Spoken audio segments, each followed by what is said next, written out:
वो चली, leaving all her tears behind. Only love's on her mind. Finally. And though she tried, but she can't hide all of her joy wrapped up inside.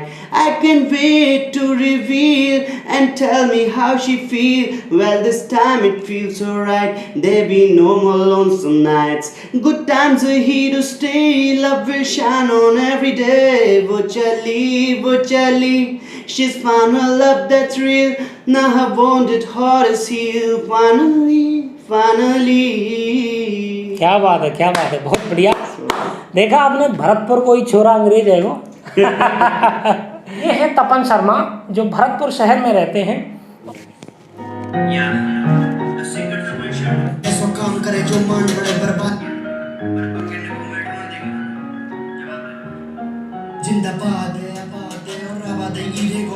मित्रों, संगीत की कोई भाषा नहीं है, लेकिन यदि वो संगीत अपनी भाषा में है तो फिर उसका आनंद कुछ और होता है। हम इस समय भरतपुर शहर में हैं और भरतपुर शहर के लिए, भरतपुर के लिए, ब्रज के लिए पहला रैप सॉन्ग देने वाले एक युवा साथी हमारे साथ हैं। आइए उन लाइनों के साथ आपको सीधे जोड़ते हैं जी। या को नाम भरतपुर गर्व करे ना फर्क परे कहूँ आवे की ना जावे की का गरज परे का रह गो जयपुर दिल्ली बम्बई कलकत्ता जो ना देखे का है गो अपनो भरतपुर है। हम गर्व करें या धरती पे जो जन्म लियो तो ठाकुर जी को नमन करे जो पढ़वे को बाहर जामे बे बेंगर पड़े बे गारी दे में आके ना मातृभूमि की कदर करें। क्या बात। मुझे लगता है कि अपनी भाषा में जो मैं एक्सप्रेस कर सकता हूँ, जो मैं बता सकता हूँ, वो शायद मैं किसी और भाषा में नहीं बता सकता। कहने को तो इस भारत की सब जितनी भी भाषाएं वो अपनी ही हैं, पराई नहीं है, पर ब्रज में जब जन्म लिया है तो हम इसकी भी क्यों। हाँ, ठाकुर जी को नाम, ठाकुर जी का नाम लेके आपने और ब्रज भाषा को रैप में डाल के एक तरीके का फ्यूजन। जी, फ्यूजन आप कह सकते हैं।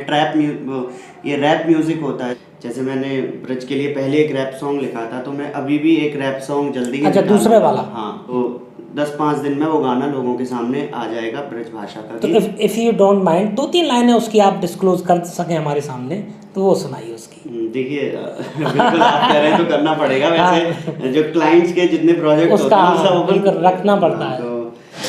गानों का तके में और रैप का तके में, हिप हॉप का तके में और ट्रैप का तके में, प्रोड्यूसर का तके में और बकैत का तके में, बेटा गुंडा का तके में और डकैत का तके में, जिनते तेरी दोस्ती दिमाग ने लगावे वारे, फूटी फूटी कौड़ी के हिसाब ने लगावे मारे, कहाँ मिले बेटा अब पामन ने दबावे वारे, सीधे ना रहे अब गामन ते आवे वारे। तीतर के 2 आगे तीतर, तीतर के 2 पीछे तीतर, कितने तीतर 5, गंगा जी में लटिया लेके नाच, 16 दूनी 8, तो ये जैसे नंगा आए पागई भीतर बाहर राखूं डारू भीतर सारी में छोटा था। कुछ लाइन है तो शेयर। बिल्कुल, आपने ब्रज भाषा की आत्मा में से वो उन शब्दों को लिया है कि तीतर के 2 आगे तीतर। बहुत अपने लोक जीवन में बच्चे जो हैं इन लाइनों से खेलते हैं, और आज तपन ने इनको रैप में डाल के इसकी खूबसूरती को बढ़ा दिया है। आजकल एक गाना आपका ट्रेंड कर रहा है, मूंछों वाले चौधरी, इसके बारे में बताइए। देखिए, मूंछों वाले चौधरी में जो है लोहागढ़ म्यूज़िक स्टूडियो जो है हमारा, म्यूज़िक हमारा है, बाकी जो कंपोजिशन है, गाना है, वो नवल भरतपुरिया नाम के सिंगर हैं, वो उनका कंपोजिशन है। उसमें भी ब्रज भाषा का अंश मिलता है, हालांकि उसका जो बैकग्राउंड म्यूज़िक है, संगीत है, वो जो हरियाणवी पैटर्न का देहाती म्यूज़िक चलता है वो है। सभी दर्शकों से भी यही गुजारिश करूँगा कि आप मूंछों वाले चौधरी यूट्यूब पर सर्च करिए और आप सब्सक्राइब करिए लोहागढ़ म्यूज़िक स्टूडियो के चैनल को, और नवल भरतपुरिया जो हमारे आर्टिस्ट हैं लोहागढ़ म्यूज़िक स्टूडियो के, उनके चैनल को जाके भी आप सब्सक्राइब करिए। तो म्यूज़िक करते करते कभी ऐसा लगा कि कहीं से कोई तारीफ मिली हो जिससे आपको और मोटिवेशन मिला कि बहुत अच्छा गाता है लड़का? ऐसा कई बार हुआ है सर वैसे, लेकिन जो मुझे सबसे ज़्यादा तारीफ़ मिली थी, मैंने एक शो किया था अभी इस लॉकडाउन से जस्ट पहले किया था, पिछले साल की बात है। तो वहाँ पे दूल्हे राजा जो थे वो बिल्कुल देरी पे खड़े हुए थे, और मैं लाइव शोज़ करता हूँ मैरिज गाना चल रहा था, वेडिंग सिंगर हूँ मैं, तो गाना उन्होंने कहा कि भाई दूल्हे राजा आ गए और आप अपना गाना शुरू करिए। तो मैंने गाना शुरू किया। तो लड़की वालों की व्यवस्था बहुत अच्छी थी, तो उन्होंने लड़की वालों ने अपने सभी रिश्तेदारों को एक एक माला दे रखी थी कि जैसे ही बाराती आए तो वो मालाएं आपको उन बारातियों को पहनानी है सम्मान में, और दूल्हे राजा को पहनानी है। लेकिन जो पिताजी थे लड़की के, वो मुझसे कह गए भाई आप भी गाना शुरू कर। तो मैंने शुरू किया। तो वो लड़की वाले क्या गाना था? वो गाना बताओ। वो था दूल्हे का सेहरा सुहाना लगता मौके है। के हिसाब से। तो दूल्हे का सेहरा उनकी डिमांड आती है इस गाने की मेरे लिए कि ये गाओ आप गाना। जो मेरे इवेंट मैनेजर हैं उन्होंने भी मुझसे, वो इसी गाने की डिमांड करते हैं विशेष रूप से कि आप ये गाना गाओ। हाई नोट का गाना है, तो बहुत ये ऊपर वाले की, माँ सरस्वती की कृपा है कि अच्छी पिच पकड़ लेता हूँ।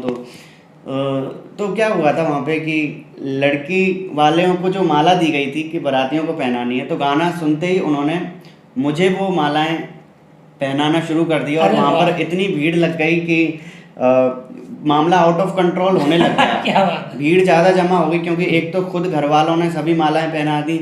उसके बाद क्या हुआ कि जितने भी वो बाराती लोग जो आए थे वो भी आ गए। अच्छा। तो व्यवस्था थोड़ी सी बिगड़ने लग गई, जैसा अफरा तफरी एक बड़े शो में होती है। उस गाने से? हाँ, उस गाने की वजह से। तब वो जो लड़की के पिताजी थे जो कहने आए थे कि भाई आप शुरू करो अपना, वही मुझे बाद में कहने कि सर आप अपना पेमेंट ले जाइए, आप बंद करो, यहाँ पे व्यवस्था बिगड़ जाएगी, नहीं तो सर पेमेंट है। तो यहाँ से आपको मतलब लगा होगा कि वाकई आपको गोल्ड मेडल मिल गया। हाँ बिल्कुल, इससे बड़ा गोल्ड मेडल कोई नहीं है। लोग जैसे कई बार ये सिस्टम होता है, हमारी जो संस्कृति है कि अगर कोई अच्छा परफॉर्म करता है, चाहे डांस करता है, तो उस पर हम इनाम देते हैं, पैसा उगारना बोलते हैं। तो इस तरह से भी तो उस चीज़ में भी मेरे को बड़ा, तो ये जो चीज़ें होती हैं छोटी छोटी जो उपलब्धियाँ हैं, उसमें पैसे और उस चीज़ की वैल्यू नहीं है, परंतु ये जो इनाम होता है ना, वो बहुत ज़रूरी होता है। अगर मैं दंगल मूवी देख रहा था, तो उसमें जो गीता फोगाट जो उसकी जो मेन वो हैं, उन्होंने जो सबसे पहले दंगल में 50 रुपये जो उन्होंने जीते थे, वो उन्होंने अपनी लाइफ के शायद अभी भी उन्होंने संभाल के रख रखे हैं। तो ऐसे ही मेरे साथ होता है। मेरे पास अगर कोई मेरे को कुछ भी इनाम के तौर पर करता है या गाने की तारीफ को, मैं हमेशा उस चीज़ को अलग रखता हूँ। एक और मोमेंट अगर आप चाहें तो, एक बहुत अच्छे एक यूट्यूबर हैं, ब्लॉगर हैं, ब्लॉग वगैरह बनाते हैं, प्रवीण नाम है उनका। क्या बात है, क्या बात। वो आए हमारे पास, उन्होंने हमसे बात की इस विषय में। तो ये भी एक बहुत अच्छा, मैं भी एक मोटिवेशन के तौर पर ही लेता हूँ। सर आप आ गए तो उस चीज़। Thank you. दूसरा मोमेंट आपने क्रिएट कर दिया। तो तपन, मैं आपको बहुत बहुत धन्यवाद देता हूँ और बहुत बहुत शुभकामनाएं देता हूँ कि आप इसी तरीके से म्यूजिक के ट्रैक पर अपने घोड़े दौड़ाते रहिए। और हमारी शुभकामनाएं आपके साथ हैं कि आप इसी तरीके से भरतपुर का और ब्रजभाषा का नाम आगे करेंगे। हम भी आपकी तरफ आपके लिए एक छोटा सा वाह वाह वाह वाह, ये मेरे लिए मोटिवेशन होगा। Thank you Tapan, thank you. और आप इसी तरह दिखाते रहिए लोगों को। बिल्कुल, आप जैसी प्रतिभाओं की खोज में हम लगातार रहते हैं, और ये एक नया काम है, और इसमें हम ये जो कर रहे हैं ये हमारे अपने लिए नहीं, भरतपुर की कल्चर को आगे लाने के लिए हम लोग ये कर रहे हैं। बिल्कुल सर, और मैं भी यही दुआ करता हूँ आपके चैनल देशी दुनिया विद प्रवीण सर के माध्यम से कि आप भी इसी तरह प्रतिभाओं को सामने लाते रहिए और हम जैसे लोगों को आप दिखाते रहिए। और जो जनता, जितने लोग सर के जितने फॉलोअर हैं इनके, उनसे भी मैं ये गुजारिश करूँगा कि आप लोहागढ़ म्यूज़िक स्टूडियो के आप जो फेसबुक पेज है उसको आप लाइक कर दें और यूट्यूब चैनल को सब्सक्राइब कर दें। लोहागढ़ म्यूज़िक स्टूडियो आपको हिंदी में टाइप करके सर्च करना है, तब आपको मिलेगा। और बस इतनी ही है कि हमारे साथ आप जुड़े रहिए। अगर आपके अंदर भी प्रतिभा है, आपको लगता है कि आप अपना एक अच्छा ट्रैक बनवाना चाहते हैं या म्यूज़िक बनवाना चाहते हैं, तो आप उसके लिए भी आप कांटेक्ट कर सकते हैं। Thank you. तो ये थे तपन शर्मा, जो म्यूज़िक इंडस्ट्रीज़ में भरतपुर के लिए एक नया और उभरता हुआ नाम है। आप इनसे जुड़ें और अपने म्यूज़िक का यदि आपको शौक़ है तो उसको आगे बढ़ाएं। Thank you.